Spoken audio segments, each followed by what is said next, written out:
Welcome to the Outer Realms with Michelle Desrochers and Amelia Pisano. Airing live on the United Public Radio Network, 105.3 FM in New Orleans.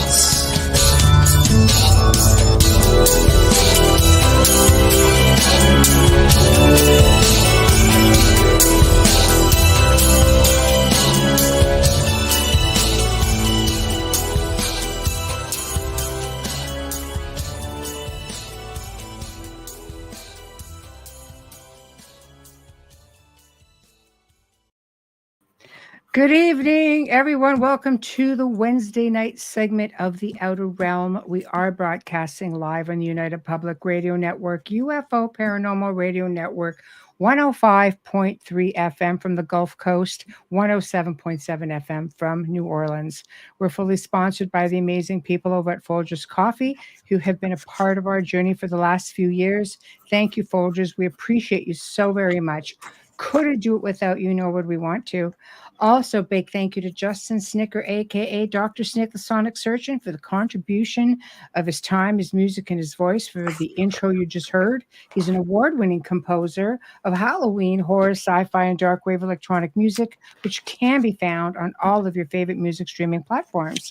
Also, thank you to Steve McGinnis, the artist behind the banners and logos here at the show. Check him out on Facebook and Instagram. Also specializes in the horror genre, but does amazing commission pieces of all types. So tonight, guys, we welcome back. We've been waiting for this. Kevin Estrella, who was with us a few weeks ago with major tech issues, and we're thinking maybe, ET or other ominous somebody did not want his message getting out. But I would think that the Ponte would want the message getting out there. They just seem very playful. Anyway, he is back, and he's going to talk to us about his experiences, his research, his study of extraterrestrials, his journey, his mission. There's so much to it. And I know we were all hanging in there like by a thread last week. We just wanted to know more and more. And tonight, we're definitely going to be able to do that. And in order to do that, you're going to have to be on one of our 8 platforms. 7 of them, you guys know the drill, all have chat rooms, and Roku TV does not have a chat room, but you will be able to listen in there live and catch the archive after the fact, as well as going on Amazon Alexa and just kind of blurting it out there, and she'll bring it right back up for you. So remember, 7 chat rooms is like a superhighway going down into one lane. And we have to keep up with what the guest is talking about. So I will be, we can actually highlight the comments that we can get back to. But if you don't get your comment up there, I may flash things up there. And if you have a question, we will get to it. You're just going to have to be patient with us for sure. Tonight, Mercury. Why is everything just highlighted in ways that I am? Oh my gosh! What this is. Hope you're staying safe in Colorado, Heidi. Yeah, I know, right? This is just a little bit of cray right here. I don't know what this all is. There we go. Okay, I think we're back to normal. So, without further ado, welcome our special guest, Kevin Estrella. Hi. Hello. Oh, wait. There we go. There we are. Oh, there we go. Okay. Oh my goodness. Wowzers. I was going to say no. Oh, not again. We're just getting started. No, I noticed the thing right away. Noticed the microphone right away. There we go. Perfect. Well, welcome back. Thank you. Glad to be back. Oh, well, we're thrilled to have you back. I know there's a lot of people waiting for you to return and, get your message out, because it was getting really, really to a point where every time you dropped out, I think we all wanted to cry. Yeah. Oh my gosh. Yeah. It was very frustrating. It's very reminiscent of a few of our guests who have real serious former positions still, who have come on the show to talk everything otherworldly. And it has happened where there's 2 of them that we can't even get a show. It never fails. Really? Yeah. Nothing like yours, though. No, not that bad. They can Yeah. come in and talk. But the first time with Daryl Sims was crazy. It just kept going, and I'm like, are you kidding me? Mm. Yeah. And I was new at that. So I was freaked out. But anyways, Yeah. fingers Alien. crossed. Fingers crossed, Kevin, this one works. And let's go. All right, guys, we're on the air. Okay. There We go. are. We are. All I right. like that. So we're going to start again from the very beginning and, talk about your, what I like to call humble beginnings. If you had any childhood experiences, there's a strong belief that people who are experiencers later in life, it's either generational, goes back to family lines, or that you would have had experiences as a child. So how does it with you? Well, well, actually, I'll first kind of introduce, who it is I am and where it is my mission is, Beautiful. and also, I'm sure a lot of people behind me are curious to know what are those portraits behind me. Yes. My name is Kevin Estrella. I'm the guitarist of the instrumental rock band Pyramids on Mars. I'm also the host of Pyramids on Mars UFO Radio on the Artist First Network, which has been airing since 2016. So it's been airing for 8 years. Our show has a worldwide audience. I've had over 500,000 listeners, and our radio show is one of the radio shows that's actually bootlegged, pirated by at least 7 other stations across the world who are taking our signal and using it for themselves and broadcasting. But you know what? At least the message is getting out about my mission, which is to give a floor for experiencers to talk, because the only way we're going to understand about official first contact and our extraterrestrial neighbors is listening to the experiencers, the ones who are interacting with the phenomena. Mm-hmm. So, agreed. Who are behind me? These are the Ponti, and the Ponti are Zetas from Zeta Reticuli 2 from the planet Pontel, which is the 5th planet orbiting Zeta Reticuli 2. I got introduced to them back in 2016, and can you guys hear me okay? Yep. Okay, yeah, great. I was just waving at the chat room. The last time with the hand signal, I know, they I'm can't sorry. hear you. I'm sorry, I sorry. get all PTSD, Yeah, I get it. It's like, oh no, they can't hear me again. It's like, No. I'll be going like this. Okay, all right. That'll be the hand signal. Okay. That's all it, right. yeah. All right. So, getting back to it, sorry, that was an inside joke. I got introduced to the Ponti through a friend of mine, who I was introduced to him through Misha Johnson, who holds experiencer support groups every week. She's been doing this for years. She's an amazing person. Besides being an experiencer, an ET hybrid mother, and a monarch survivor herself of these Illuminati sex cults. But the friend who I end up meeting said to me, "Do you realize that there are extraterrestrials using Twitter?" And I was like, "No way, get out of here." He says, "Yes, at Sandia Wisdom." And so I decided to check this out and went to Twitter. And here is, it says, "My name is Commander Tilcomb. I am here, to teach you archaeoplanetography and to prepare you for official first contact." And so at that point, there was only 4 of the extraterrestrials who were using Twitter, which was Radar, Commander Tilcomb. You can see behind me, I work for Tilcomb. Drudy, who's on the very bottom there, and Tani. And basically, I spent time getting to know them and ended up developing a deep friendship with them.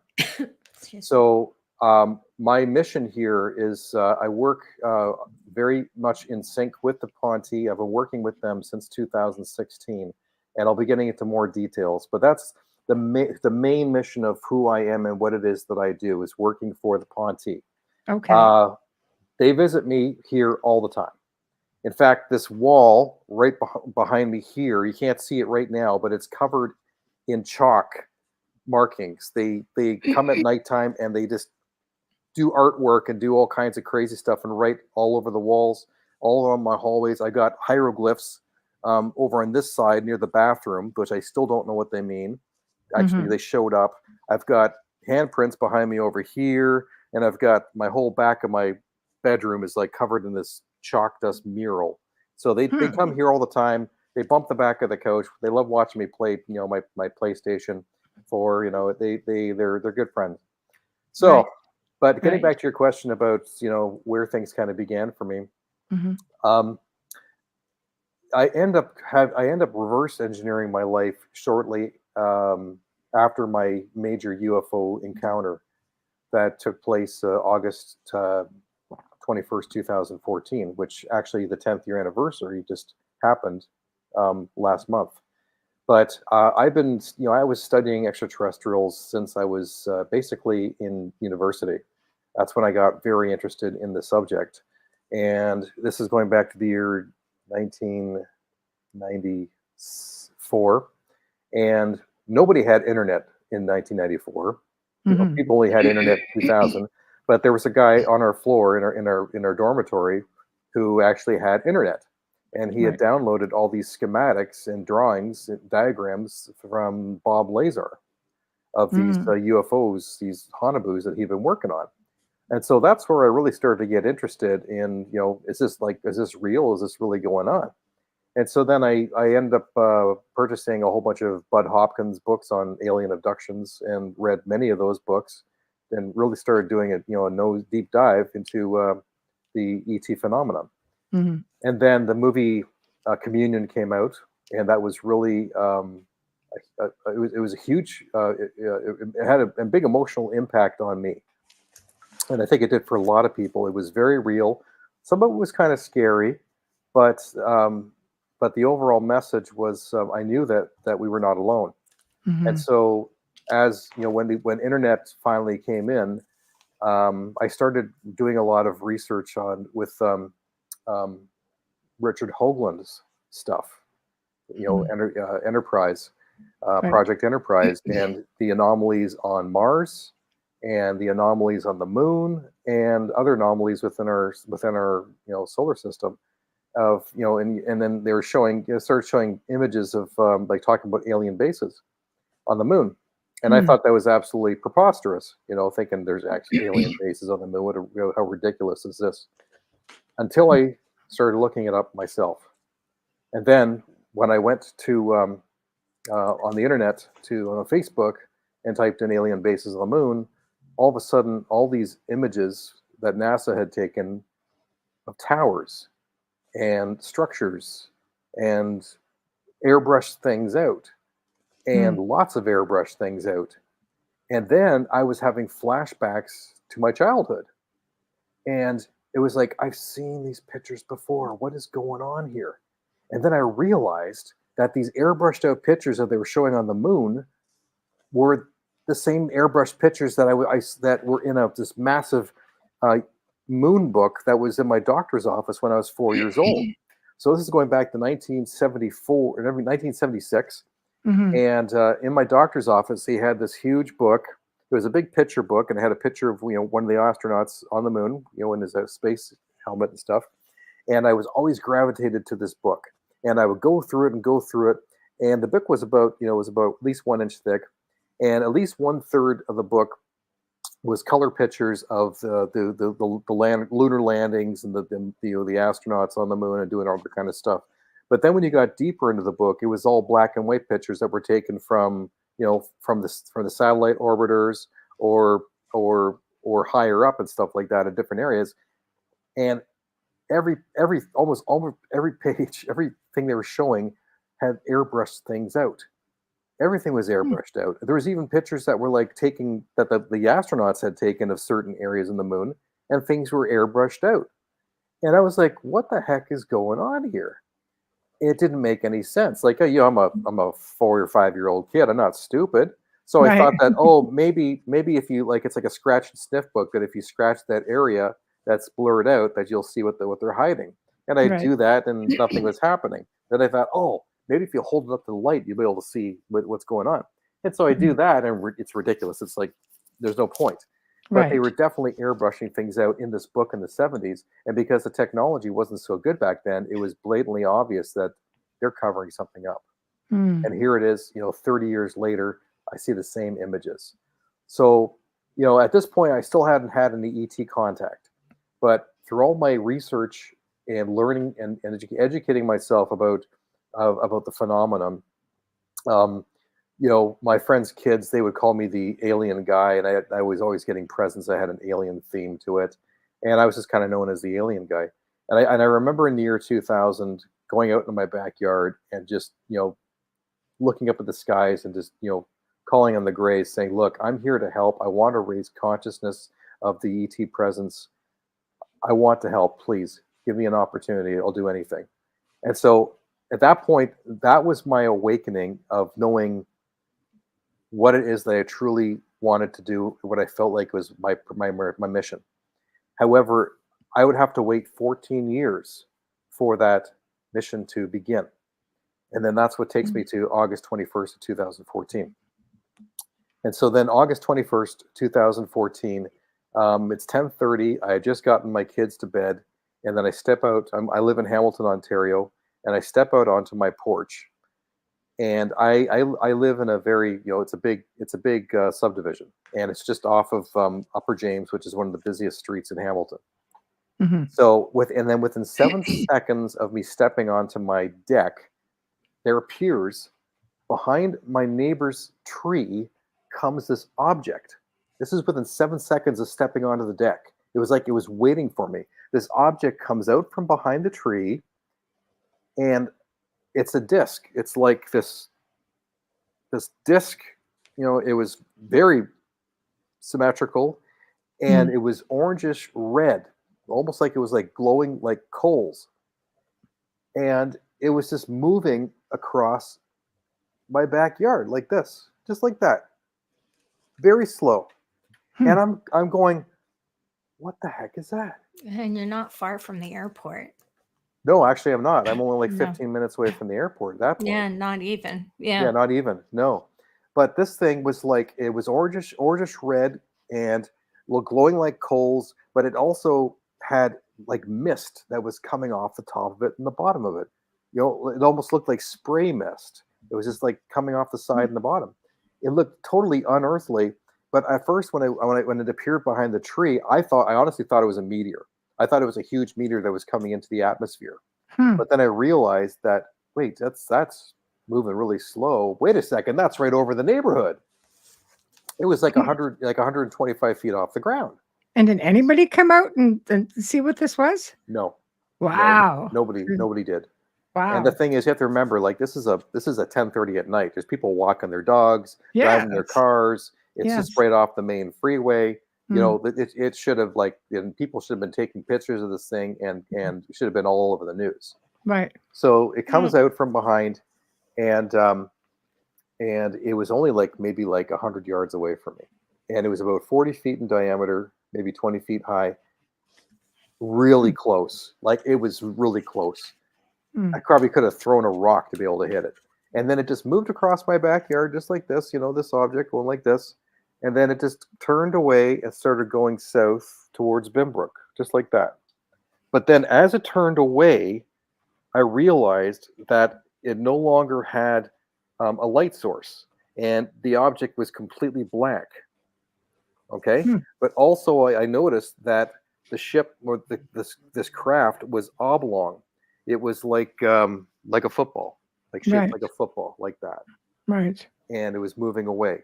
And then it seemed to have this kind of swirling white vortex kind of in the front of it, almost like an umbrella kind of thing.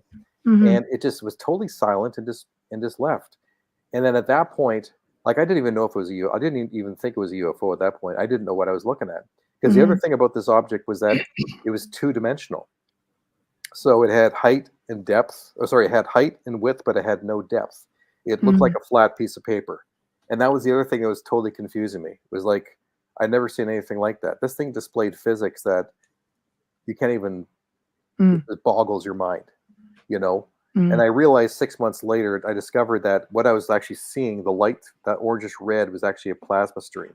Okay, it was a plasma stream that was covering this craft, and that's why when it turned away, there was no light, because plasma only shows up on certain angles. You can't see plasma from behind because it's on the side.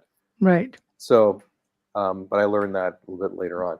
So I was totally freaked out by this experience. I called MUFON, and I wrote up a full report on it. The MUFON is the Mutual UFO Network, and it would be almost a year before anything would happen after that. But I'll tell you, for the next 2 weeks, I was totally my life was upside down. Like, I was completely freaked right out. I didn't know what to think, and I kept trying to wrap my mind around thinking, was this like a military craft? Like, what was this thing? Because you're so close to the airport, you're like, what? Yeah, what was this thing? Yeah. What was this? Like, it didn't. And the physics I saw, I couldn't wrap my mind around it. I didn't know what I was looking at, and your mind just can't fathom it, because it doesn't fit into the box of what you know. I've never seen anything like that in a UFO movie, in a space space TV show. Nothing describes what I saw. So now this brings me to the year 2015, which is where my life would change completely and forever. So it was the summer of 2015, and there was a major announcement in the Hamilton Spectator of the first UFO conference in Ontario. And it was the Alien Cosmic Expo that was taking place in Brantford. And it was so big that it actually took 3 pages of the Hamilton Spectator. And then when I opened it up and was looking at the articles, and they talked about all the presenters, all the the researchers who were there, I immediately recognized Stanton Friedman, and Paul Hellyer, the the former defense minister. He was going to be there. Right. And then it was Grant Cameron. They were talking about Grant Cameron from Winnipeg, UFO Researcher of the Year 2013, 2014, talking about, and this is when the hairs on my arms just stood up. Extraterrestrials and musicians, and why extraterrestrials are contacting musicians to raise consciousness of the ET presence. And when I read that, I just totally freaked out, because it was just 2 years before that I released my first CD, Pyramids on Mars, which is instrumental music. And the whole idea of the idea behind Pyramids on Mars is to raise consciousness of the ET presence, because there are pyramids on Mars.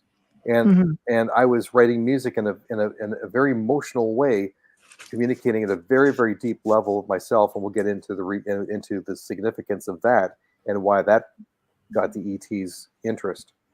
But everything else, this is actually was all predestined 250 years ago. Okay. And I'll get into that, the reason why that. That's pretty interesting. Anything you want to talk about. Because we got your channel right now, so take advantage. Whatever you want. Okay. All right. Yeah. Well, the reason I'm mentioning about 250 years is because when you asked me about, like, how, if my childhood I ever discover like anything special about my family. Yeah, I did discover something interesting about my family.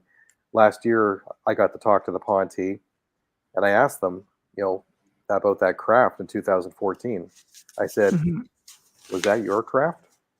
And they finally said, yes, it was. However, we were not the first star nation to discover you. The Jalohu have been following your family for 250 years.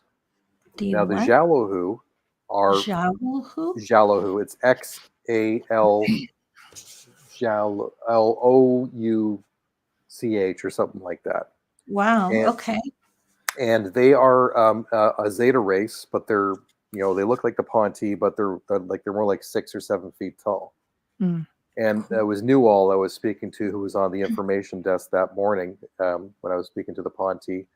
And he said the Jalohu have been following your family lineage for 250 years. Now, the importance and significance of that is that my grandmother spent a decade studying our family tree and our family lineage on our side. And our family, we're actually descendants. We are direct descendants of General de Grasse, who was a French general who helped George Washington during the war. and he was very significant. In fact, actually, there's a book that my mother has, which is nothing but a collection of the letters between George Washington and General de Grasse and the responses back and forth to each other. It's a very, very thick book. So de Grasse was very significant in George Washington's success. So when I came back home from that trip last year, and I told my mother this because they know all my story, she had this look on her face, and then she pulled out her calculator and she did some work, and then she said, "Kevin, General de Grasse's most important year, most significant year was the year 1776. That's 3 years off of 250. So there you go. It was all another synchronicity. So then things started to make sense. So the Jalahoo have been following my family lineage for that long because of de Grasse. So that's quite something. Did you have somebody had a question? No, I think it's great. I usually, I think depending on the significance of your family lines or what it is, not so much what you do, because I've got, really fascinating family lines as well. And I had found out something along the same lines of being, followed. How far back? Who knows? I've never been given an exact time. I have to assume because of the key players, I would understand why it would be, but I had to reach out to my mother as well. Unfortunately, I didn't have my grandparents even at the time to ask. And I think you become a little bit more comfortable with it because you realize, okay, that there's some sort of a connection. It's not just, you're not just a random drop in, you know. And you're all safe. Right. You're all safe. Generation after generation. They didn't hurt anyone. That's evidence of that as well. Yeah. So I'm just putting up comments. So similar to an Aztec name. Oh, very cool. Yeah. Sorry, did you want to see that again there? I'm a little quick with that. Yeah, that's the spelling. Yeah, sometimes. That's why I asked you. I've heard that before. So it must be that exactly what Kason Lee says. Yeah, so they were following our family for that long. And so getting back to the Alien Cosmic Expo of meeting Grant Cameron, when I found out that he's been studying extraterrestrials and musicians, and that there's this major connection between extraterrestrials and musicians, I felt like that was the first synchronicity of my entire life, like really big one. I realized that I was being called to go and see him, that there was something bigger than myself that I needed to go and see him about because of this UFO experience that I had the year before. And now ETs are contacting me, and that it has a connection with music. Like this all felt like this sounds like a great storyline for plot for a movie, but it's my life. Right. So I was just, I didn't know what was going on. So I drive to Brantford feeling like one of Jesus' disciples, because I knew that there was something big that was going to happen when I got there, and I didn't know what it was. And then I was lucky to catch Grant just before he went on to do his presentation, and I handed him my CD, Pyramids of Mars. He looks down at it, he looks up at me, and he says, "We got to talk." I said, "Yeah, we do." And so then he goes up and he starts doing this presentation, talking about musicians and consciousness, and how musicians seem to tap into this consciousness of being able to write music that comes out of the ether, basically, where they don't even make any effort, and these songs just come to them in dreams or whatever. Like songs were just appearing to people, and it was like there was no conscious effort to these songs that musicians were writing, and it was like they're tapping into this higher consciousness. And then he started talking about how many musicians are actually experiencers, and they were talking like dozens and dozens and dozens. Everybody from Elvis to John Lennon to Ace Frehley of Kiss. Sammy Hagar's got great Sammy stories. Hagar, absolutely, yeah. All the members of Kiss, Britney Spears, David Bowie, Jimi Hendrix, like pretty much everybody have had an ET experience. That's why their music seems so out there. Yeah. Well, yeah, but it's like why musicians? Because Grant did a study trying to find out how many golf players are experiencers. The answer is 0. Alice Cooper. Okay, yeah, but he's but Alice Cooper. Yeah. Do you think it has to do because you're more in tune with frequency and vibration, which is technically what makes the whole universe go round? Yeah, I think it's because their musicians are attached to a creative consciousness. The creative consciousness. They're more, which ties into telepathy. It's all about telepathy and connecting to connecting to the collective consciousness.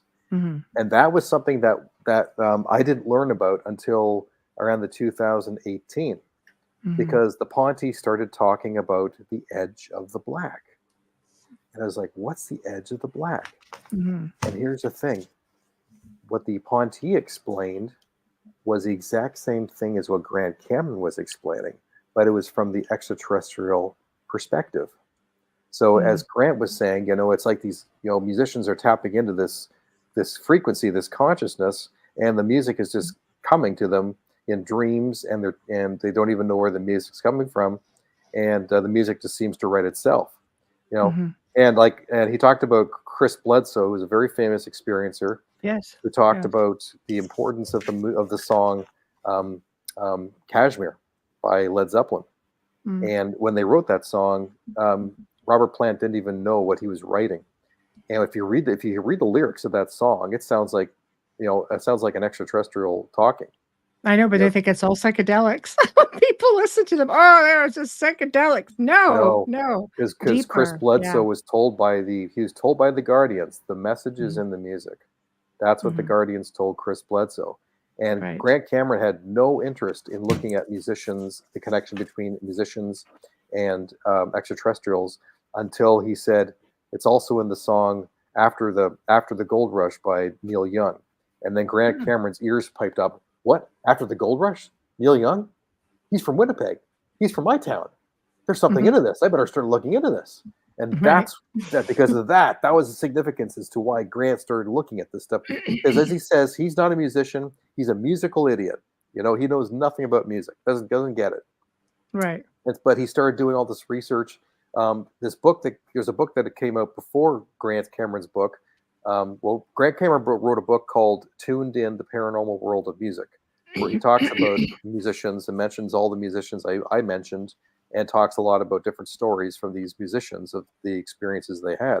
I mean, you should read the story they talk about Elvis. I mean, there was a blue light that apparently was over Elvis's house when he was born, and they think that Elvis was actually a Pleiadian ambassador. But there was a book before. Well, he's been called a lot of things. He's left the building, so who knows where he's gone. He's been called a lot of things. Yeah, I know. A Fed, an agent, a spy. Oh, okay. Wow, fits in. Well, yeah. But the other book, there's another book that was written that was that got Grant inspired about this. It's called Alien Rock by Michael C. Luckman. So that book was the initial one that talked about most of these musicians and their ET contact. So Grant just expanded on that book and then wrote his book. And actually, I'm in that book. His book, the paranormal, Tuned In: The Paranormal World of Music. And we talk about one of my songs that was that I didn't write, that came from this collective consciousness, a song called Dream Division. And basically, how this song came together was I was having a dream where I was watching MTV. For people who remember MTV, I do. Okay, shows you my age. MTV. Yeah. And it was a guy who was interviewing Joe Satriani, a very famous instrumental guitarist, big influence on me. And he was sitting at a console, and he says, "Yeah, I heard you're working on this new album. Is there anything that you can play for us?" He's like, "Oh yeah, we cut a couple bed tracks that we've cut." And then he starts playing this song through the monitors, and I'm listening to it, and I was thinking, this is actually really cool. This is a really cool intro. Wait a second. Joe never wrote this song. I never heard this song before in my life. I wake up, I go down to the studio, and I start tracking out this song that I saw and heard in this dream. like I didn't write this song. There was Right. no effort at all in this song. It's like turning on the TV and watching a TV, watching MTV, and then they say, "Oh, this song doesn't exist. It's yours. It's free." So it's like, how do you explain that? Yes. So, but the Ponte did explain it. Yes. And this is what they explained. They called it the edge of the black. And it's my one of my teachers, Tani, and she says, this is her famous phrase. She says, "Go to the edge of the black of the universe, where nothingness and everything exists." So basically, going right to the edge of the universe, where you just there's nothing, there's black space, and then you turn around and you're facing the entire everything. And they say, turn around and listen for the next song that's sung to you. So what they're saying is, by connecting to the collective consciousness, you become a co-creator with the collective consciousness. And then it's like you're spinning, you're weaving the songs with your emotion and your feelings and everything from you with the consciousness of the collective of other beings who want to participate in the songwriting process. So you become one with the universe, and then you just let go. So basically, the songs will write themselves. You just have to get out of the way, because you will connect with the universe. And that was ET's explanation of creativity. And it makes sense, because the universe is frequency and vibration, and it is how you can tap into it and communicate. Exactly. And so it's not essentially just it's putting it out. No, exactly. But the musician knows how to interpret it. Yeah, but also like how to receive it, right? Yep. And but also but script writers, people who are writing movies, are authors who are writing books. Artistic people, essentially. Artistic people. They think differently. They think differently, and when they get into that alpha theta state, they're unknowingly they're tapping into the collective consciousness. Right. And I found out. Do you guys know the movie Paul? Yeah, of course. The best ever. Who doesn't know the movie Paul? Okay. Well, if you don't, you shouldn't be listening to the show. That's yeah. So Paul's basically just so funny. Paul is a great movie. It's about this Zeta, kind of like a Zeta guy, the alien who crash lands on Earth, and he's held in a U.S. military base for many years, and then he escapes, and then these two guys from who are going to this Comic-Con end up discovering him on the side of the highway, and it's this whole thing that goes on. Well, the thing is that, and there's many people have already said it, that Paul, his personality, is uncanny and almost exactly like my Zeta buddy Radar. Radar, who's one of the Ponte, does crazy stuff, and his personality is very much like Paul. Well, now I want him. Well, who doesn't want a buddy like that? He's amazing. What you wish for. He's funny. He's funny as hell. He gets himself into a lot of trouble. We've given him the nickname Brinkman, which is short for brinkmanship, right? Because he's constantly doing things that are on the edge of acceptability. I can't tell you how many times he'll fly his UFO skippership too fast into the Sandia base and get dings and bumps on it, and scratches, and then Dell their you got a Tom Cruise Top Gun Buzz in the Tower thing going on there. It sounds like pretty much a little bit of havoc. Yeah, right. Yeah. Radar does stuff like that. He has been known to, like he's been chased by military, craft like aircraft, and he'll just kind of circle around them, and tease them. He gets off on this kind of stuff. He loves speed. He does a lot of crazy stuff. And sometimes he gets himself into trouble. But very much he has like they say that, the Pontes say that the personality of Paul is very much like Radar. Right. So a couple of years ago, we were doing a live show, and we were wondering if Radar had influenced the author of who wrote Paul, if he had influenced him telepathically when he was writing that book. And Radar's response was, what happens if I say yes? Will I get in trouble? It's Will I, kind of like, how do I baby. answer this question? Right. And I realized that I was on the topic of something that was going to get him into big trouble, Right. because I think he did have an influence on it, but he was already on probation at that point. Right. The reason he was on probation was because he had taken one of the Twitter followers for a joyride, and he allowed the Twitter follower to fly the craft for a bit, which is a no-no. Oh, is it that? But isn't that normal with some ET With races that they will allow people to yes, have tours and drive for a little bit? yes, they do. But with Tours this, of what? well, with this situation, this human being did not have the authorization to do that, Got it. and he went onto Twitter and actually posted it publicly, saying, "Hey, Radar, what about that? Tell me about last night when you let me fly the ship." And Radar happened to be on the desk at that point, and he's like, "Oh, dude, don't! I can't believe you just said that on Twitter." And then the next tweet was, "I'm being called down to the office." Oh, And he had to meet boy. with Tilcom, and he was put on major probation. He got really in big trouble. And now all the activity on board his skippership Delta Dawn is monitored, tracked, and under surveillance. So yeah, that kind of stuff can happen to ETs too. Well, I would think so. There has to be some kind of, like, not hierarchy, but there has to be something. It There can't. has to be. Everybody has to answer to someone. There's there always has to a be discipline. boss. There's always a boss. So before we get too far ahead, I just want to put up a couple of comments. Sure. This one here. Hi, Wayne.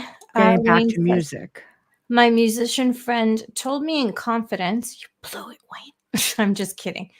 That when he was very little, he thought that everyone could see the music in colors like he did, that it was another language.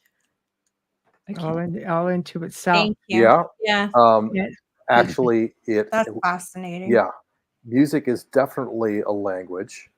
And one of the things, and the other thing that he mentioned about color, and that's interesting that he says that, because the Ponte have a telepathy primer if you want to learn telepathy. It's on the website that we have going here, officialfirstcontact.com. You see it going across the bottom. If you want to learn telepathy, go to that website and download the free Telepathy 101 primer. It's available in about 19 languages. And if you practice half an hour a day for 100 days, you will have contact. But one of the protocols that they talk about in the telepathy primer is knowing your learning style, your communication style. Some people are more audio.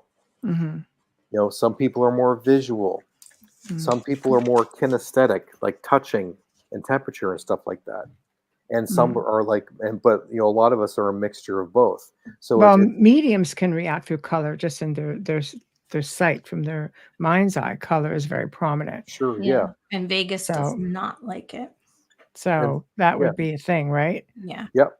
And so it's knowing yourself and knowing your communication style, because all of these things are communicated in telepathy. Telepathy is not just hearing stuff. Sometimes, telepathy is somebody will send you an image, pictures in your mind, with emotions attached to it as well, because telepathy is all connected to emotions. So when he said about seeing colors, obviously that his friend was more of a visual person, so he was actually able to see music in colors, which I think is really amazing. Yeah. Yes, it is. It is for sure. I think people are gifted in many different ways. And I do believe and here's another comment, and I do believe in this comment because I think we can heal ourselves with frequencies.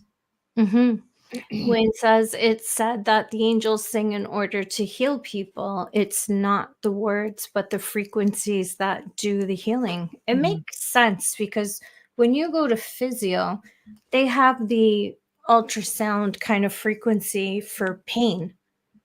Yeah. So it does. I mean, hearing the angels sing, that's just a beautiful. Well, there's also there's also the frequencies of music, and playing music in the proper frequency, because standard music today is recorded at 440 hertz, which is the note A is 440 hertz, which became the musical standard back in 1926. That is a artificial frequency. That number has nothing to do with nature. The actual real frequency that music should be tuned to is 432 hertz. That's right. Because that falls into the golden ratio Fibonacci code. The powers that be change that, right? It's a number of God. It's a number of God. I mean, when you start looking into how crazy it is, the sun's diameter is actually a ratio of 432. The Saturn's spin around the sun is 432 times 2. Tiger Woods' effing golf ball has how many dimples on it? 432. Well, it's not just his golf ball. No, but I'm just saying, It's like his golf ball is branded. There's it's even branded called 432. The bells, all the cathedrals and the churches, they're taking them all away. And I have a video that I keep forgetting to post of them excavating this enormous bell because of the frequencies and how it heals people, and how they started taking them down because they figured that out. I remember it makes money, and I won't say who makes money, but it makes money if we're sick. Business. WFP code. They changed it to put us out of tune with the earth. That's exactly right. So. They did. Yeah.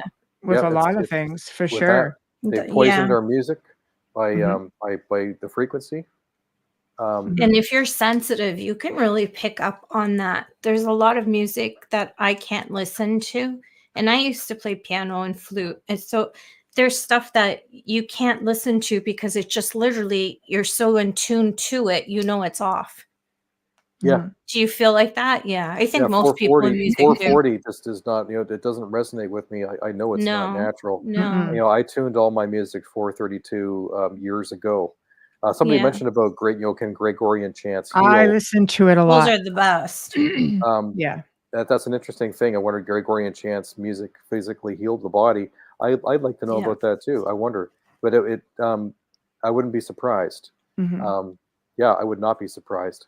A lot of this stuff has been banned by the church for reasons. Well, the Gregorian chants, they kept them because they use them for a meditation to God. They see it a little bit differently. I think it depends what church. Yeah. The other thing I was gonna mention about frequency, another important frequency is actually 528 hertz solfeggio frequency, which is a DNA healing frequency. So the reason I'm bringing this up, I can't make this shit up. So most of my music is 432, right? But when I was writing my album, The Edge of the Black, which I love that name. The Ponzi gave me the name of that album, The Edge of the Black. I love that name. That's that's all about going to the edge of black and co-writing with the universe, and that's what I was learning to do during that album. Beautiful, yeah. But what happened during that album was one of my guitars is I have a Les Paul Studio Gothic, and it's D tuned, so the E string is tuned down to a D, which is like Tool. The band Tool tunes their guitar like that, and I'm a huge Tool fan. But then I had that guitar, all the strings tuned down a whole step, which made it low C, and that was a playing that I did a lot of writing in that tuning with my old band Shatter Instinct. So there's one day I went to pick up that guitar, and it just sounded so rich and so deep, and it just sounded great. I didn't know what was different about it, and I'm playing the guitar, and then I hit the record button, and I end up writing a whole bunch of songs that just came instantaneously. Songs written in one take, just like boom, the entire song was written in one take. 3 or 4 songs on Edge of the Black were written on that guitar in these tunings. I didn't even know my guitar had been retuned. Right. I'll get to that story in a second. But the thing was that the writing process of this album was that all the songs were written in one take. No edits. No edits. I just picked up the guitar, plugged in, the song wrote itself. The entire structure wrote itself. It was talking, it was saying something. And that was why the theme of the album was called Edge of the Black. All the music was written. I didn't write it. It just came. Right. However, the important thing was that after I recorded the first song, I was thinking there's something odd about this, about the way the guitar sounds. And so then I got my guitar tuner and I checked out my tuning. And instead of the low, C, being the low string being the low C, it was more like a low A sharp and a half. It was 2 whole steps lower, but it was not the frequency. It wasn't in 432. But the whole guitar, it wasn't like it was knocked out of tune. It was retuned. It was purposely, the whole guitar was retuned down a step, like a whole step lower than it was in a baritone setting. And I'm like, who the heck retuned my guitar? I live here on my own. Right. But there was a frequency thing that was going on here. So I had to get a frequency tone generator in order to tune check out what the frequency was that guitar was tuned to. And you're not going to believe what it was tuned to. That you can. I'll give you 3 guesses. The first 2 don't count. 432. No. No, like my guitar was already tuned to 432. Right. 528. That's interesting. 528 solfeggio. 528 solfeggio. Wow. Yeah, the healing frequency. The healing frequency. Right. And so then I went onto Twitter and I said, guys, somebody retuned my guitar. Do you know anything about it? And the only thing that came up was this portrait of Grayson, who was one of my other good extraterrestrial Ponty buddies. You can't see his portrait, but it's up here. And it's just a portrait of him going like this with his fingers just looking straight like that. And that was the only thing. It was Grayson who came in here when I was sleeping and he retuned my guitar. So half of this album, Edge of the Black, is actually written in a real alien tuning. Right. But the other thing about it was that it's not just the frequency. He tuned my guitar to a baritone setting. A baritone setting. So it was like there are baritone guitars. So the baritone guitars are a much lower frequency. Right. And so then, I got to read something for you. This is hilarious. I was interviewing Sue Walker, who's the telepath for the Ponty. And in the middle of the interview, Grayson interrupted to talk about the new tunings. And this is what he wrote. Hang on a second, I can find it. Oh, where are you? Come on. Just give me 1 second here.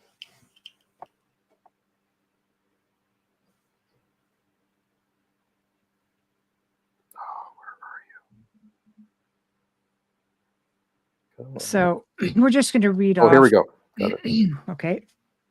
Okay, I got it. Okay, so I'm interviewing Sue, and then Grayson, who retuned my guitar, and I was still in the process of writing, some of the music for this album. He comes on the radio, and then Sue's translating for him, and he says, first of all, he said, Kevin, you play to the soup. You play, to the ripple through the collective consciousness proactively. What he's telling me is I play at a telepathic level. That's what my music plays at. I didn't even get into that part of the discussion because there's so much I covered. Teeny had been teaching me to play at a telepathic level since 2016. So all my albums, and she explained that my first album, when I said, when the one I gave Grant Cameron, that the interest with that one is that all my albums I play at a telepathic level, but I just wasn't consciously aware of it. Tini took me under her wing to teach me how to play at a telepathic level, which is a very emotional state of your highest being. And so when Grayson came on here, he wanted to emphasize a little bit more about that and elaborate. So he says, Kevin, you play to the soup. And what the soup is, that's the collective consciousness. We're all connected. We're all part of the soup. He says, to the ripple through the collective consciousness proactively, you design your music to do that. That's rare. Then he went on to say, is the retuning making sense? And allowing greater nuances in your music writing. Emphasize the harmonics and use the low E string as the apostrophe. Emphasize the harmonic tones in the chords, and then the deeper notes become the exclamation mark, the apostrophe, the eureka, the pinnacle. He said the crescendo of a piece and bringing it into full circle. And then Sue said he's liking it to writing a play script. Now Grayson, he's a huge fan of Shakespeare. Okay, so he was thinking of in Shakespeare in Shakespeare ways. He says your music is telling a story. You start and you are starting and ending with the apostrophe at the beginning. Captures the attention of the audience and makes them sit up and listen and go, what was that? And the apostrophe at the end solidifies the ripple through the soup, the collective consciousness. That's what he said live on my radio show. Right. I think it's fantastic. It's deep. It's very deep. I couldn't make that. I couldn't make that up. Sue didn't make that up. Yeah. That was Grayson. Grayson came right on and he gave that explanation on how to play my new retuned guitar and how to think of it differently. Right. So can you tune my piano? They're definitely piano? I know it takes journey. they're definitely very hands-on, without a doubt. Like you have this incredible relationship with them. Has that led you to having contact and relationships with other races as well? Absolutely, yeah. Okay. If you look up above here, can you see that portrait? Yeah. That portrait up there? Yes. That one. Right. I'm not gonna. I can't move my camera because I'll get knocked out. Yeah, don't do that. Right. Yeah. But if you look at that that portrait is actually I might be able to pull it up on my phone. This is an extraterrestrial who visited me a couple years ago, and here in my condo, and we found out that she is Arcturian. She's an Arcturian hybrid. And she called herself Flaley. So she looks, this is where art, imitates life. She looks like the Na'vi from Avatar. Right. Those extraterrestrials. The blue skin, the amber eyes, but she didn't have any hair. Her head was just like slightly larger. And she appeared in a lucid dream state, but it was not a dream because she paralyzed me and I was choking on the back of my tongue in this lucid dream state. Basically, when I dropped into this lower consciousness, it was like I was lying in bed like if I was awake, but I was not. I was sleeping. I was in that state between, actually it was a lucid dream state. And so then she's crawling. I didn't see her at first. There was somebody who was crawling under the bed sheets and moving their way up through the bed sheets. Okay, so here we go. I'm gonna hold that up to the camera. Yep, we see her. Oh wow. Yeah. Yeah, that's what she looks like. The eyes are interesting to me. Yeah. Would she by chance be? She's got cat eyes. Okay. Not reptilian. Those are cat eyes. Okay. So there's somebody crawling under the bed and then jumps up from the bed sheets with this surprise it's me look on her face, and it was her. And I was just like totally blown away. Like That can't be good for your dating life. Well, I would like to date her. I would definitely No, want to date her. it's getting heavy for me. I'm always the one that throws in the lighter stuff. Okay. Wow. Yeah, So she's beautiful. yeah, so she shows up, and she said I got from her thoughts that her name was Flaley, and when she appeared, her eyes, like, were in the dark, right? But her eyes were like, they were bioluminescence. They were slightly glowing in the dark. I've never seen anybody with glowing eyes, and they were beautiful. They're like cat eyes, you know. And both of us, what we did was we rested our cheeks against each other. So my cheek was resting against her cheek, and I could feel the softness of her cheek and her skin. And then I was touching the back of her head, and as I was touching, her, she was mirroring me and doing the exact same thing that I was to her. So I touched the back of her head. She was touching the back of my head. I could feel that the back of her head went to a point, like you can see, like almost like a football. Yes.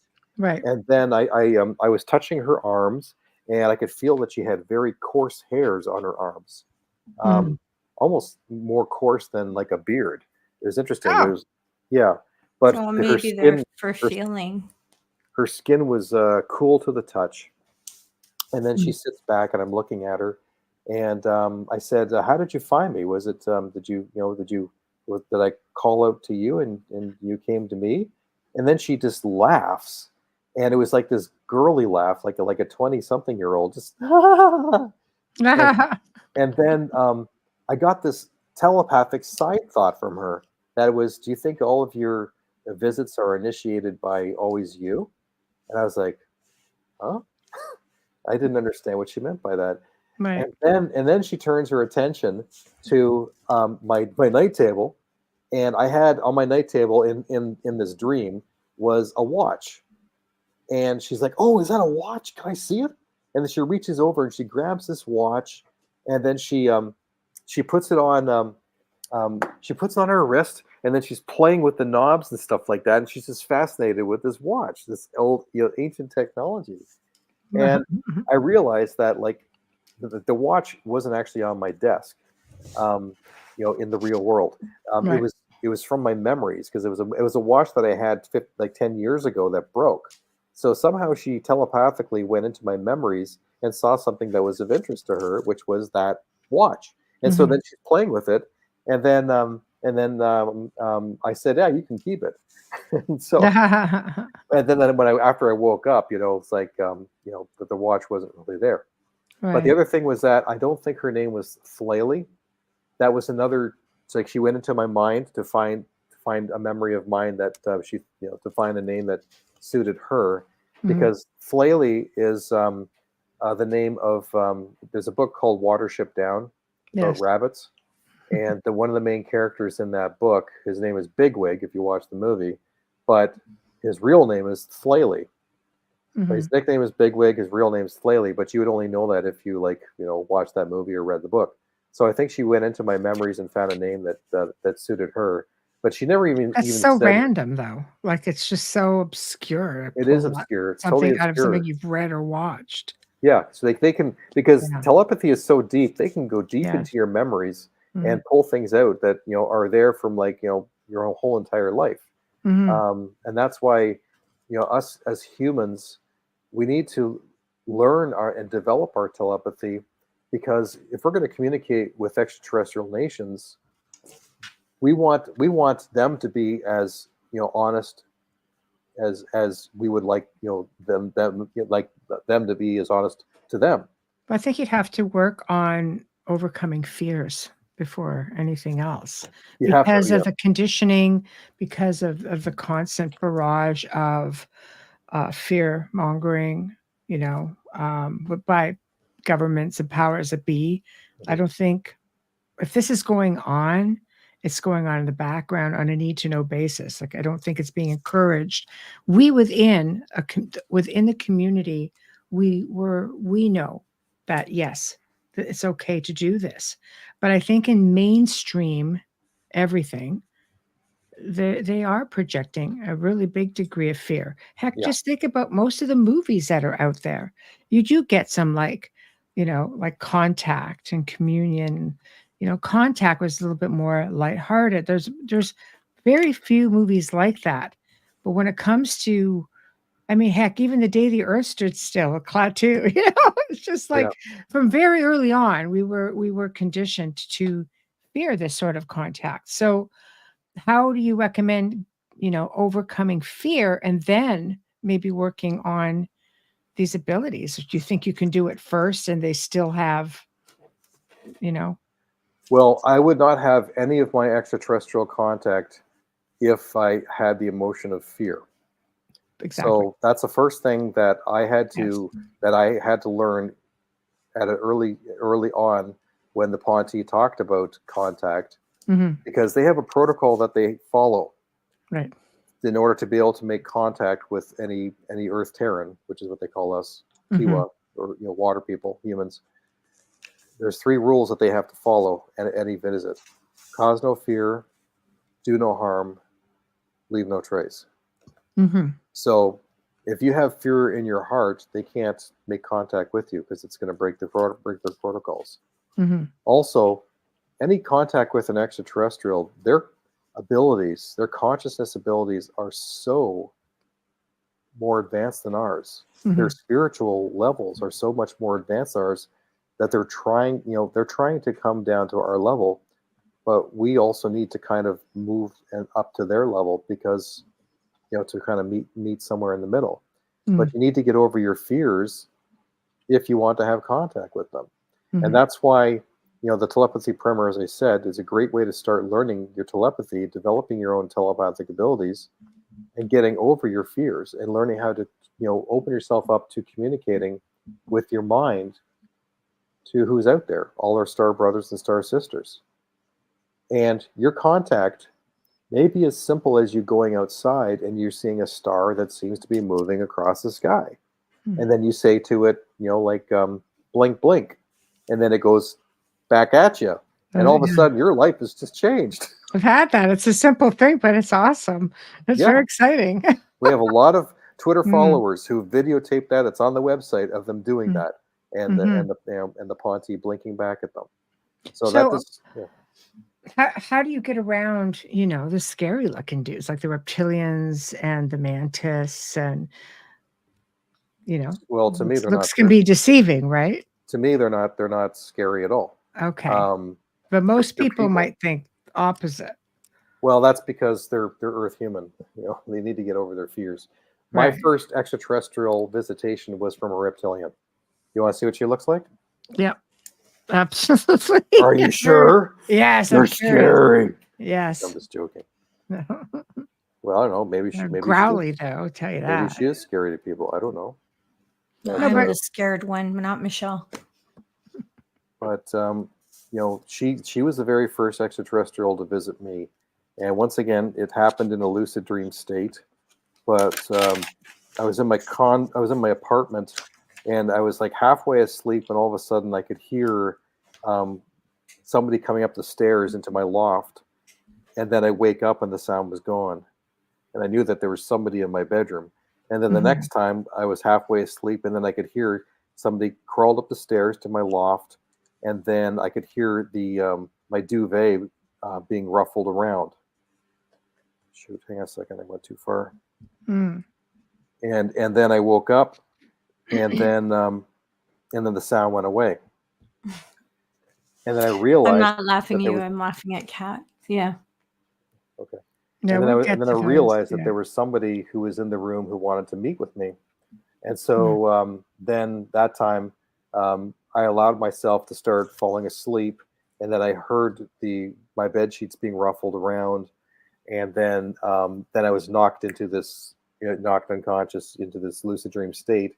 And in this lucid dream state, I'm lying on my side, and it was like being awake. Basically, I'm just lying there in bed.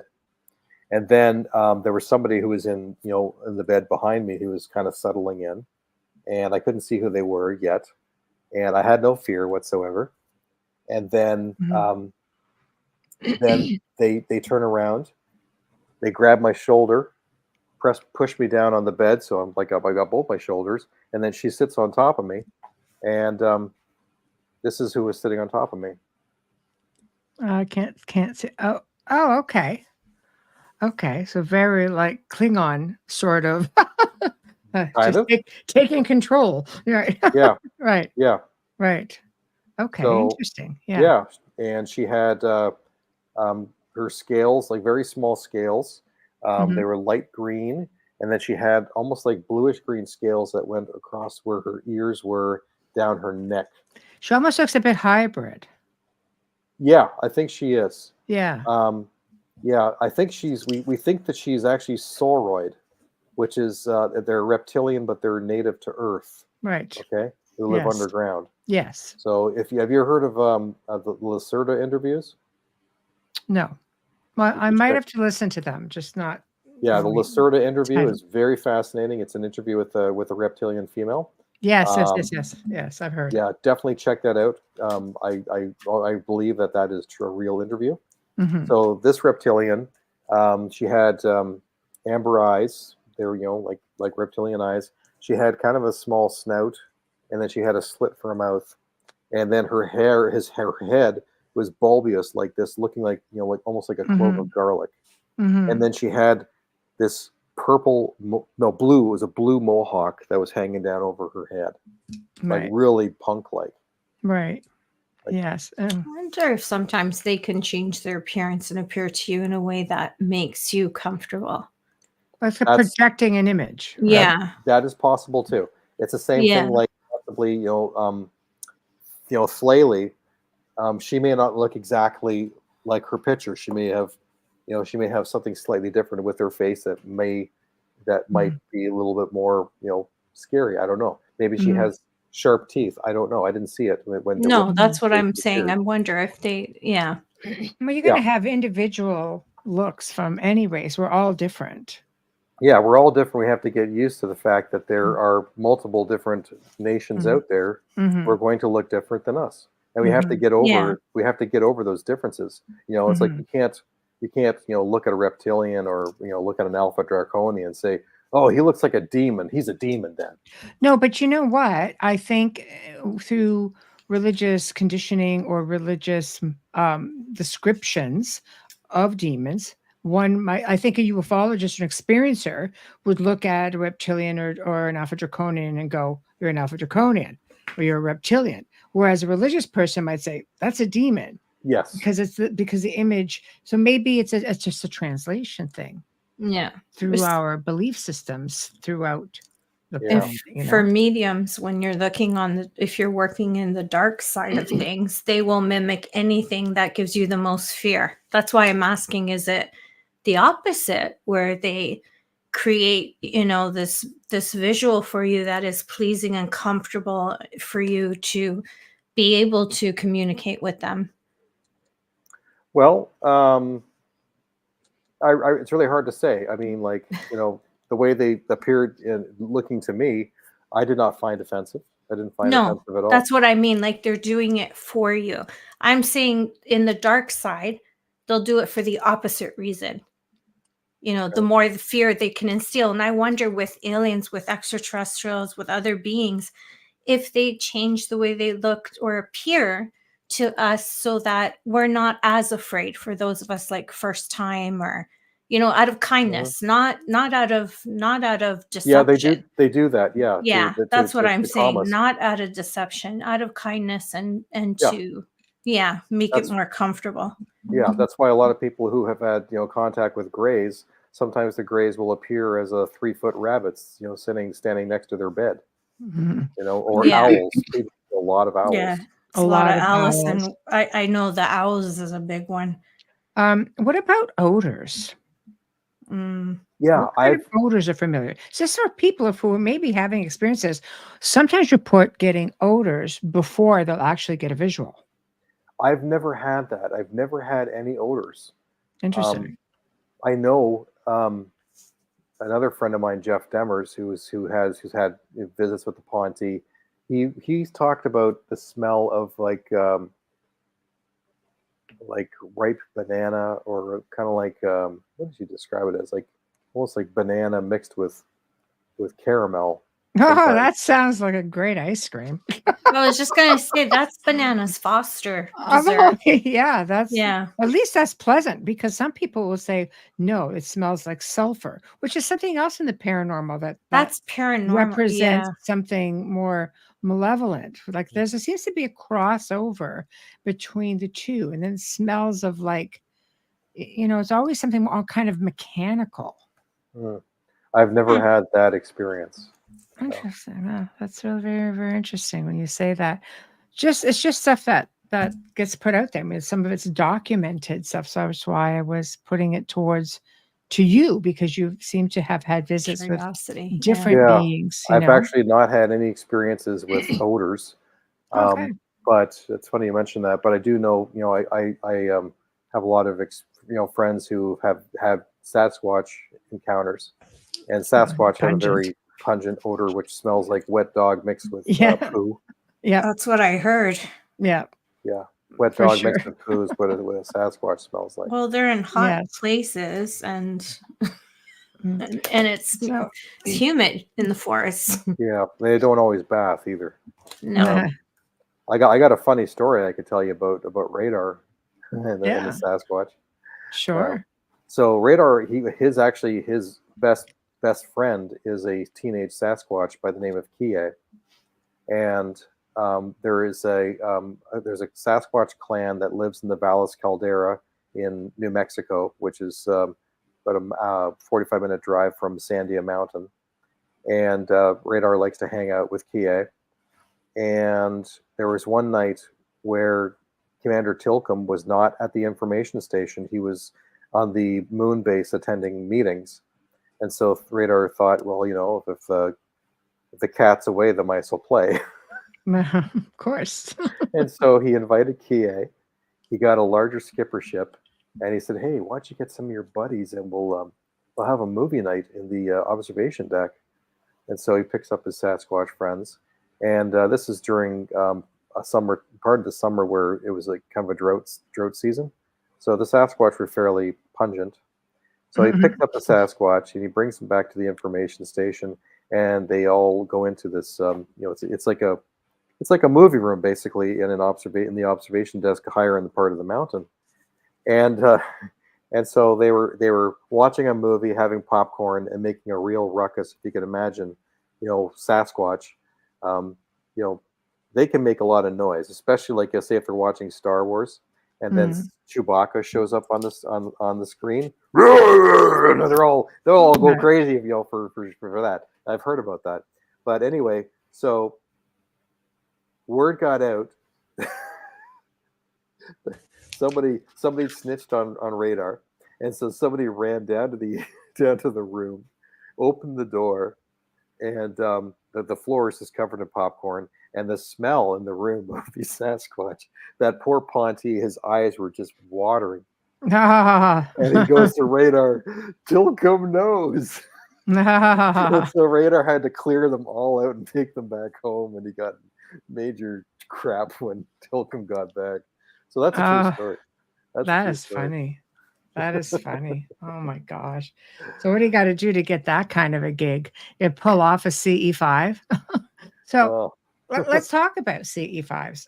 A lot of people, I mean, I think you have researchers and such that are 50-50 with it because of the fact that they're saying, well, you don't really know what you're going to get. Could be friendly, may not be friendly. Yeah. So what is your advice on CE5? Because I mean, realistically, there's some people who make a whole process out of this.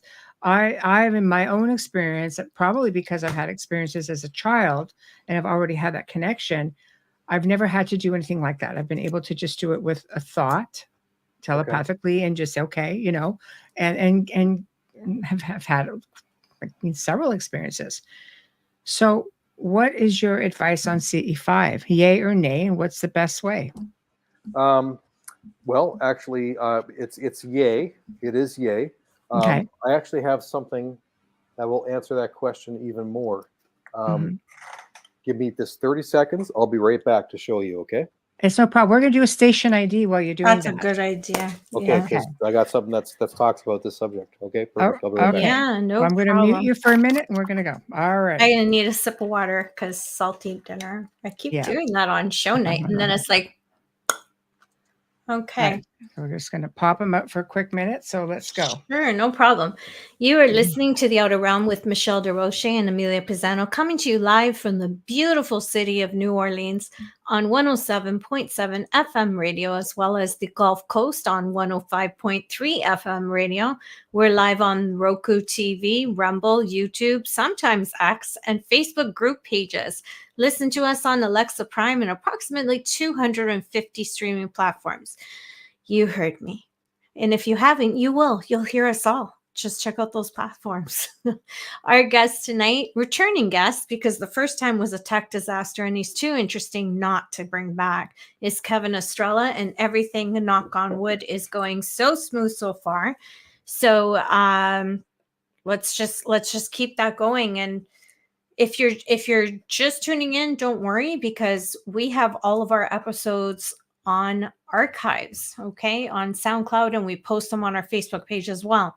So the moment of gratitude goes firstly to Folgers Coffee from our first episode with UPRN. We thank you for your continued support with sponsoring our show. We absolutely love Folgers Coffee.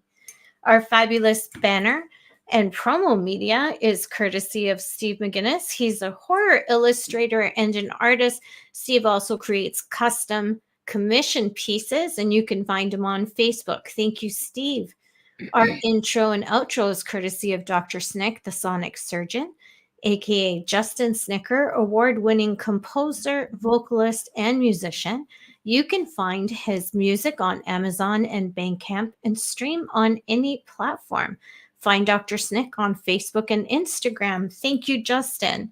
Lastly, are you watching this episode right now, or are you listening to it? Because it doesn't matter. You can hit subscribe, like, and follow, whether you're on UPRN's channel on SoundCloud, Spotify, whichever it is, or if you're looking for us, simply look up YouTube and it'll say Michelle Desrochers, The Outer Realm, and please smash that subscribe button, smash the like button, and share us with your friends and family. Help us grow on social media.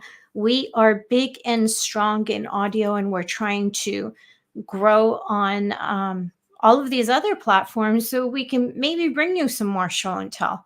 But we need your help to do that, right? Because you can't watch what you can't see. So make sure that you're hitting like on all of them, and all of our group pages, our Outer Realm Facebook group page, especially, where we share, I can't even talk today.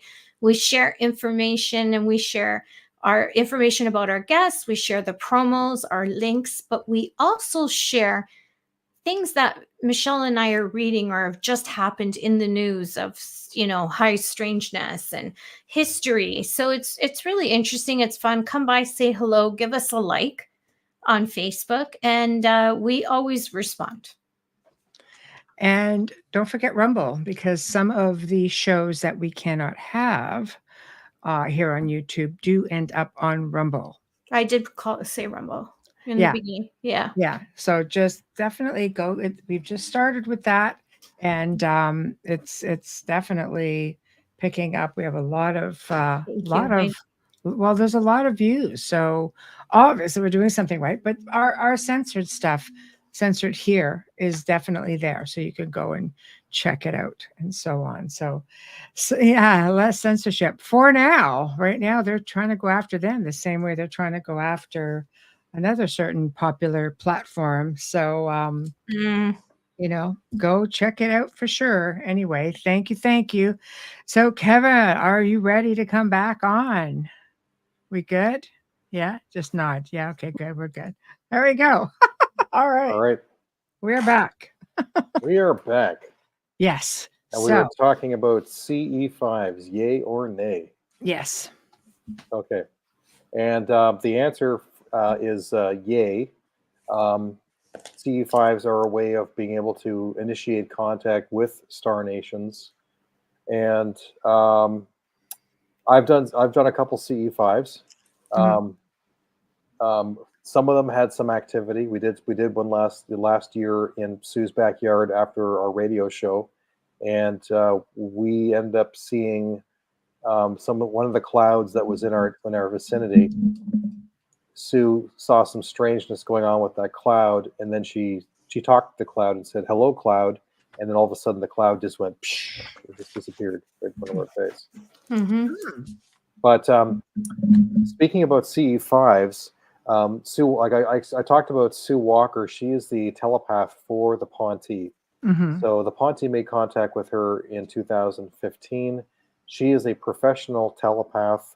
She has done work with the CIA and the FBI on criminal investigations and missing persons. Really? She's been featured on TV. So she's been a telepath her whole life. She's my kind of lady. Okay, there you go. And she's been working with the Ponte, ever since. But she wrote a book just a couple years ago about CE5. Okay. And it's called Inviting ET. Oh, okay. Oh, I love it. That on the cover almost looks like the guy I made you behind you, Michelle.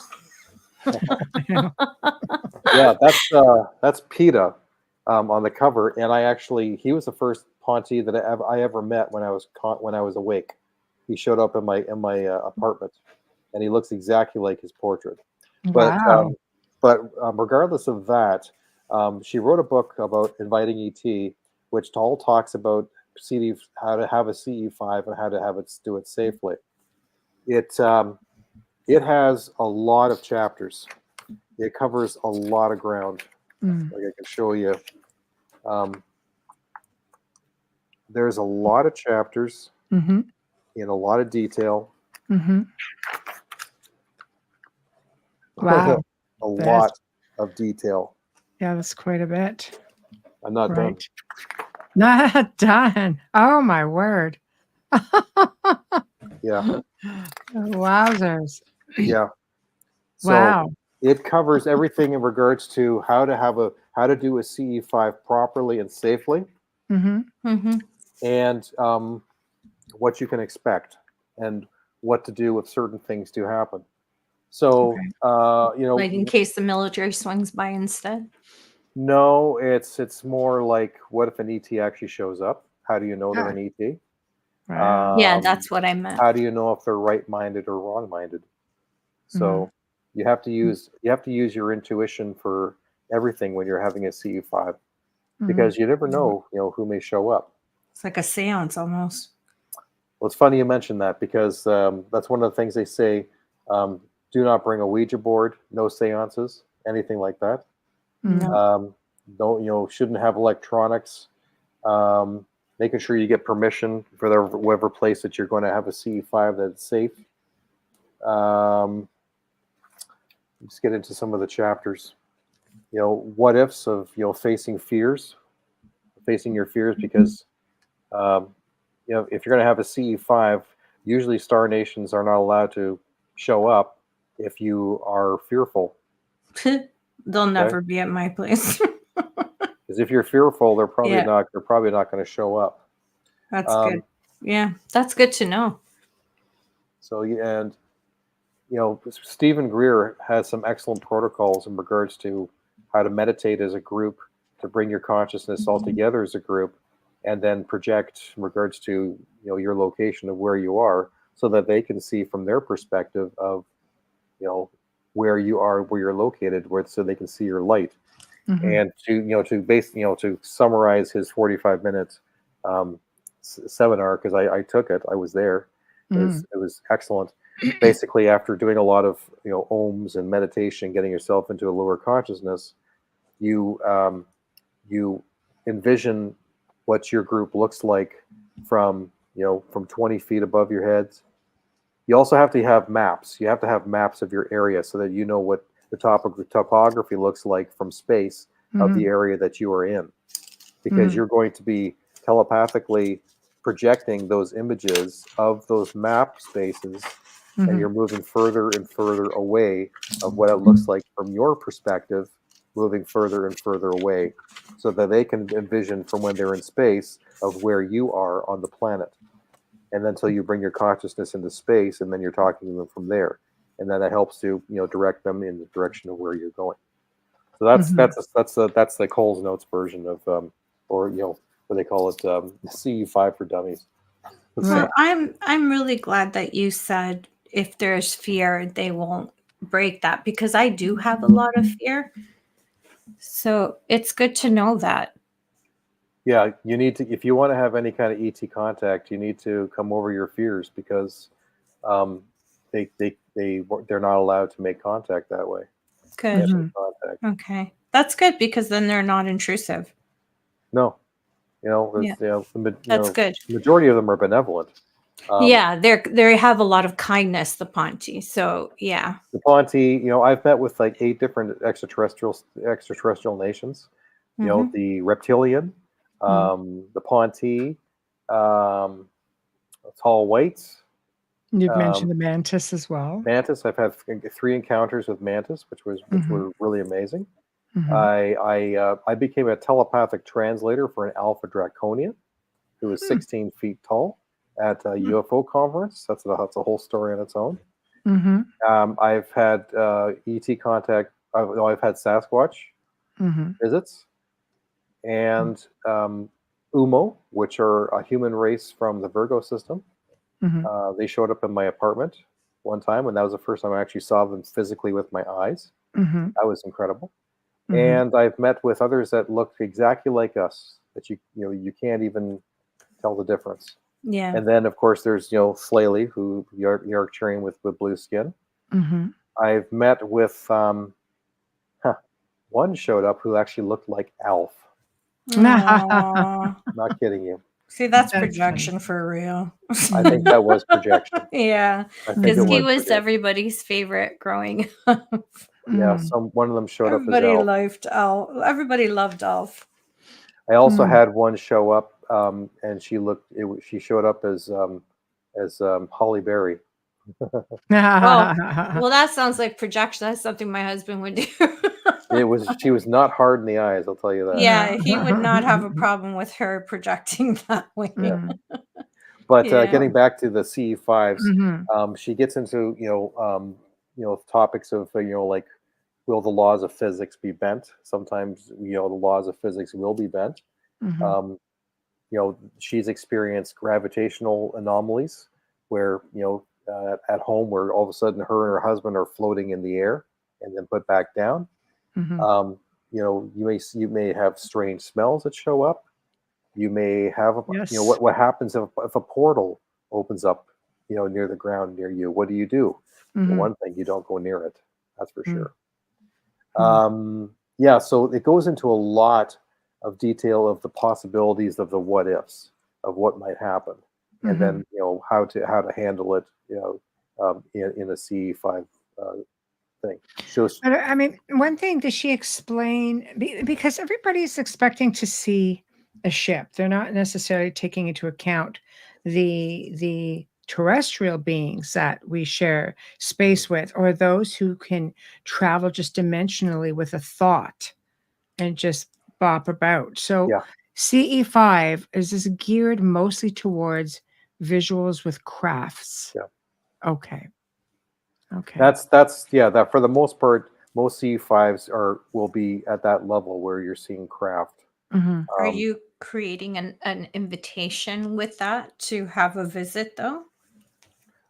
Well, yeah, that's like, as I said, like, those protocols that Stephen Greer does are great protocols to work and meditate as a group, to channel your intentions as a group that you want to make contact. Yeah, you definitely have to be with people that you trust.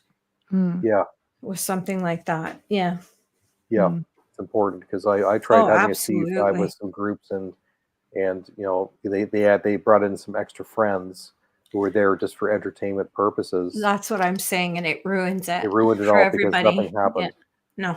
I talked to Monty afterwards, and they said the energy wasn't right. No, and also you could have someone who's got malevolent thoughts with it too, and are there to maybe capture, profit, or hurt them. So they have to be protected as well. That's a good question. Okay, Kason Lee, hi. Do you think the blue-colored gods, Shiva, Krishna, and ascended beings mentioned in Hinduism and Buddhism are ETs?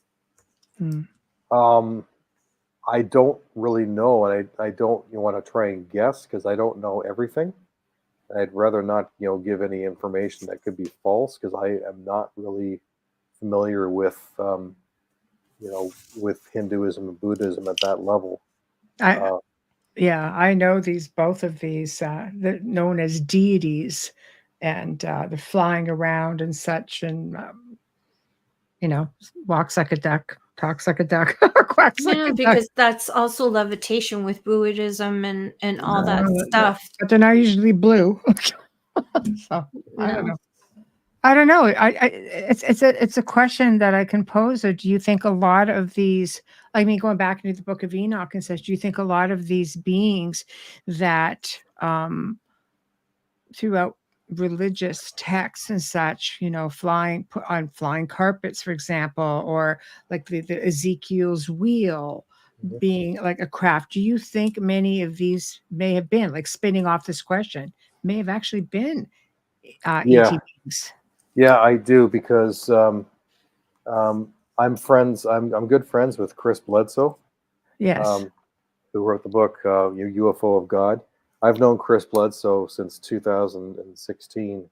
He's been on my list. He's one of my friends to contact. We just have such a waiting list. Okay. Yeah. No, his very versed. His ET contact is unbelievable. And what's happened to him, I mean, the people who are involved with his life, everything from the military to the Vatican to NASA, they're all involved with it because it's all pieces of the puzzle. And as I said, the Vatican too. Diana, he's friends with Diana Pasulka, who's a Vatican representative. And Chris told me that she's been down to the Vatican archives, and some of the stuff that she told him, about wheels within wheels, with these stories in the Bible are actually, it's about ET encounters. Yes. So yes. And also one thing that that was said, which is it's been well known now, is that some of the words in the Bible were purposely mistranslated, like the word cloud. Cloud, the actual, in many of the texts, the actual word that cloud was replacing the word object.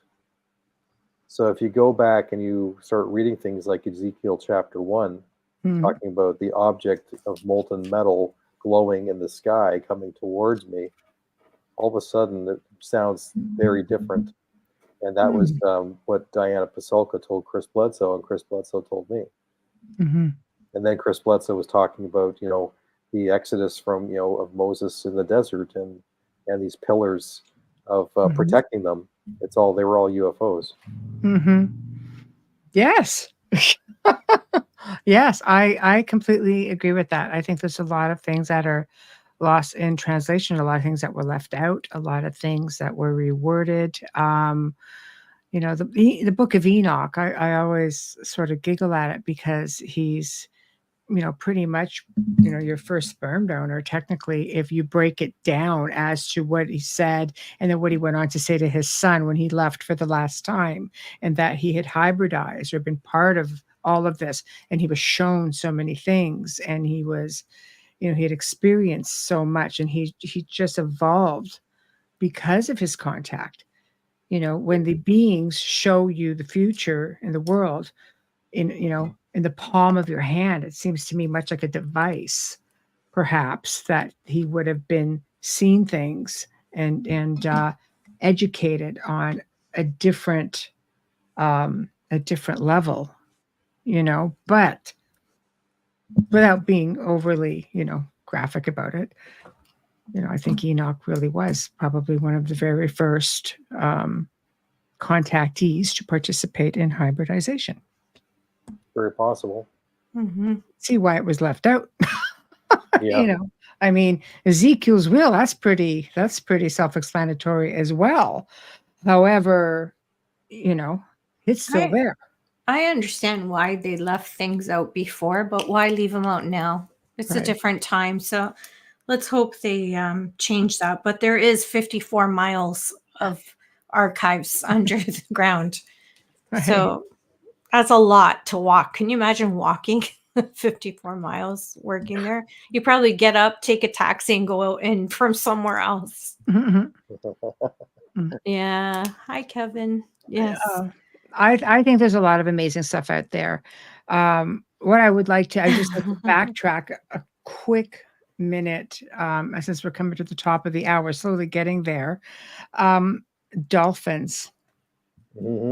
Frequency. Even Carl Sagan, along with other scientists, launched the Order of the Dolphin. Have you ever heard of that organization? No. Based on the fact that they believe dolphins would be the key to communication with extraterrestrial beings. Yeah, I can definitely believe that. So, what are your thoughts? I have a very special connection with the whales and the dolphins. Right. In fact, actually, one of the last songs written on my last album, Cosmic Angels, is a song that's called A Dolphin's Paradise, Thera's theme. And Thera, that's Thera up there. You see that beautiful girl up there? Right. She's my teacher. Her specialty, so I'm glad you brought this up. She came to Earth back in 2018, and her specialty is in the tonal language of the cetaceans and the dolphins. So they speak a very telepathic tonal language, the whales and the dolphins, and they're telepathic. They are the people of the they're the ocean peoples. Dolphins are a little bit more like teenagers, and the whales are ancient souls that have been. They're the oldest souls here on the planet, carrying ancient knowledge that goes back to the beginnings of this planet. So, as the Ponti have explained, we've only seen 25% of the extraterrestrials who visit Earth, because 75% of the world is covered in water. There are many, many aquatic nations who come from far across the galaxies to visit our oceans, not to see us humans. They go to talk to the whales. Okay. Right. What about the octopus? Is there a link there? Or Yeah, is it I think that the octopus are not indigenous to planet Earth. I think they Yeah. were brought here. We also know that there are cousins of the dolphins and whales in the Pleiades, in the oceans in the Pleiades.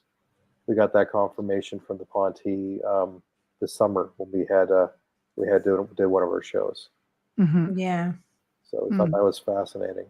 Well, I watched that documentary on them, and being Southern Italian, it's in your diet. Well, I took it out right away after watching the documentary, and how bright, how intelligent they are, how sentient. I was crying for all the years that I ate it, but I wasn't aware, and I didn't, you don't think of it. It's part of your diet.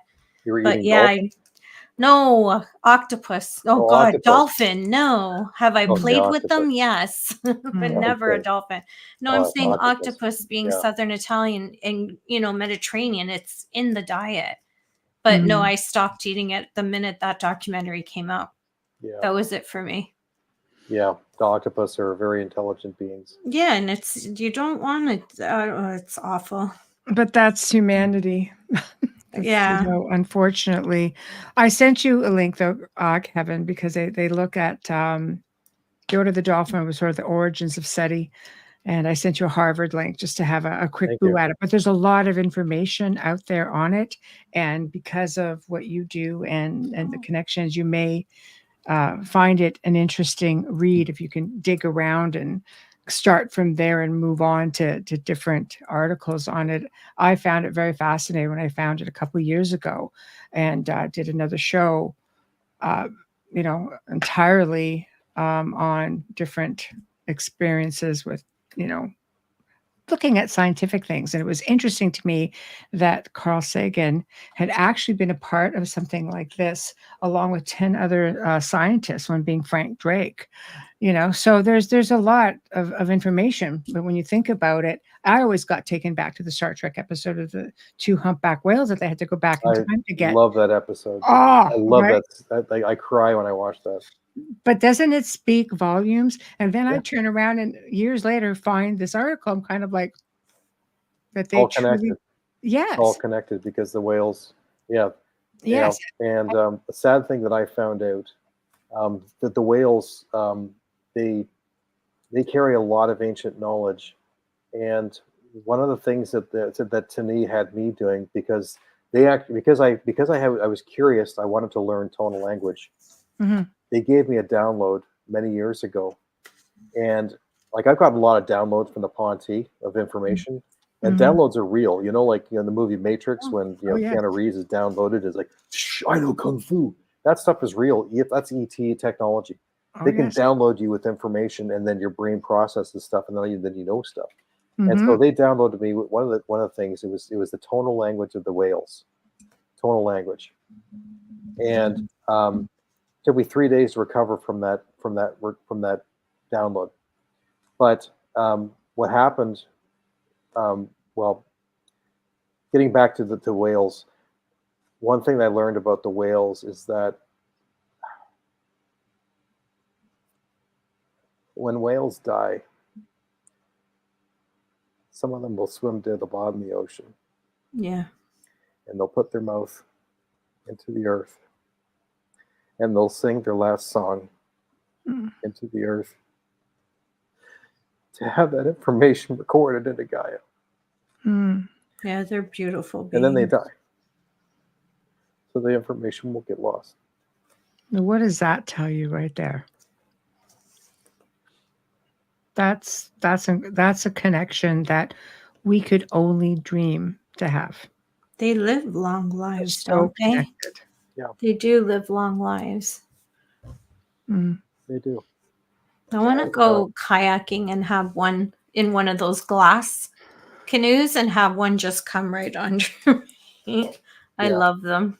There's been reports of crafts coming down close to the water. That was the next thing I was gonna say. And dolphins and whales congregating underneath them and just swimming in motion within the shape of the craft and kind of propping out of the water. They're completely connected telepathically with whatever beings are there.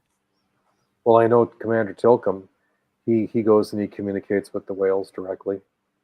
To Thera, she swims with the whales. I also know that they're relocating a lot of whales off planet right now because to save them from the extinction level event, which is taking place now, which is happening. So they're relocating a lot of whales, just like in the movie Star Trek, to other ships which have oceans inside these ships. We've had Captain Paul Watson on a couple of times, and he has stressed the same thing with, if the oceans die, we die. Oh, we're all gone. And he's just such an advocate for saving as many of these whales and dolphins and sea life as possible, because he goes, it holds a key to everything. You really have to educate the third world countries as well. Here on this side, the commercialism and, with certain countries that manufacture, the ones that kill me are the ones that cut the shark's fins off. I fall apart if some kind of video like that, and just let them fall I'm like, oh my God, like you're not even going to put it. It's unnecessary. It's unnecessary. It's so unnecessary. It's so disgusting. This is a comment which makes me realize what I'd like to ask is, do you think they were brought here from somewhere else in the first place? The whales? Yes. Very possible. Yeah, it is very possible. There's a lot of stuff that that's on Earth that's not indigenous to this planet, that was purposely brought here. When they talk about panspermia or something like that, like something landing and living off of a meteorite and surviving from space and seeding the planet, No, it's actually a lot more less complicated than that. There's a lot of builder gods Yes. who bring things to Earth which they think will thrive on this planet, and they're brought from other planets. Marijuana is one of them. Bamboo is another one of them. I know that too, that are not indigenous to Earth. So they bring a lot of stuff, and it's actually written about also. If you follow the many of the Aborigines tribes of North America, like the Zunis and Aztecs, or not the Aztecs, the Zunis and Pueblo people. It's written in their history for hundreds or not thousands of years of Kashinas meeting with the star nations who would come down to them, extraterrestrials, and they would teach them stuff, and they would also trade with them too. It's part of their history. Ask like go and watch any video with Zuni tribe leader Clifford Mahudi. He talks about this stuff. This is part of their culture. It's always been known. So I think many ancient cultures had phenomenal relationships with other beings. I think it somewhere along the line it changed, and it probably changed for us in and around Roswell. Where agendas sort of came into play at that point. Because I mean, ancient times, look at petroglyphs, hieroglyphs, out of place artifacts. I mean, it's a civilization that's gone on for a very, very, very long time. We're not the first kick at the can. There's a lot more to it. And you just look at all of these ancient monuments and structures. There was clearly, ancients emulated what they saw and respected, and it's everywhere. It's everywhere. So there was a relationship there. And you have to remember their ancient traditions and their knowledge and their prophecies. It's just a lot to that. And I wish we had more time. We might have to do it again sometime, because we're already at the top of the hour, and I can't believe we got here so fast. But it covered so much information, but there's so much more that we could talk about. Yeah. Well, I'm do a just part grateful. two. Just grateful we didn't get broken down. Why don't we do a part 2? Sure. I'd love to talk more about the cetaceans and the whales, and yes, what the Ponte did for me, because I've written 2 songs which were influenced by their teachings. No, actually 3 songs. One of them is called the Whale Song, which I've been told by so many people who listen to the Whale Song, and it just brings them to tears, because I was actually channeling a great ocean bard, and some of the stuff that this ocean bard was doing. I'm basically playing singing a whale on my guitar, and it's howling. And some of these parts sound like wolves calling to their tribe or their cubs. Right. And that was explained later on. Somebody did a translation that's actually what the whale was doing, was imitating the call of the wolves calling their children home. I fall asleep to the songs of the whales sometimes. Yeah. I'll find them on YouTube, and then I just crash with that. I think we have a lot more to talk about. I will message you, and I will throw some dates at you, and you can let me know what works for you. Sound like a plan? Sounds great. And thank you everyone for listening tonight and your participation in the group chat. I really appreciate your input and comments and listening. We have a great audience. Oh, fantastic. We have the best chat rooms, and they're very interactive, and we see some new faces in here tonight as well, which is great. So I will email you, and thank you so much for joining us tonight.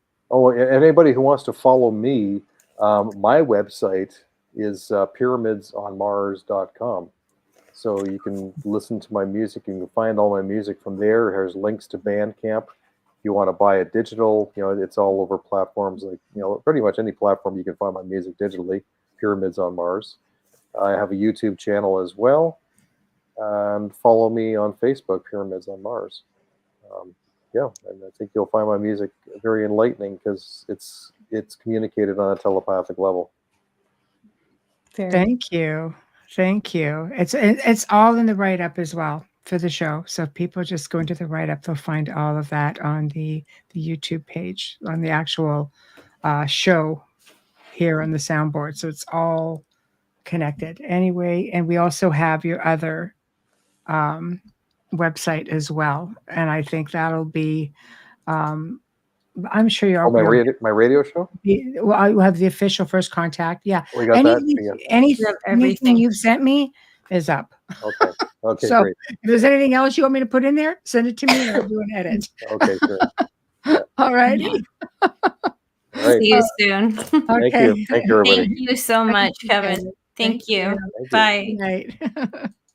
Well, everyone, we have come to the end of another fantastic segment. Boy, am I glad this one held up because it was so informative and a whole lot of fun. And big thank you to everybody in the chat room. You guys always make it that much more exciting. We've seen such a few new faces here. So thank you for joining us. We hope you will consider subscribing and returning. As you can see, we're very interactive and we do love to encourage the interaction with our guests. So tomorrow night, we welcome back Constance Victoria Briggs, and she's going to be talking about one of her older books called Unseen World. And it's definitely going to be an interesting show. Again, very interactive. She's really fantastic. We just love her. So officially, big thank you to our sponsors, Folgers Coffee, Justin Snickers, Steve McGinnis. Big thank you to United Public Radio Network, UFO Paranormal Radio. We love you, and we shall see you guys all tomorrow evening. So behave and make sure you're back tomorrow. Good night.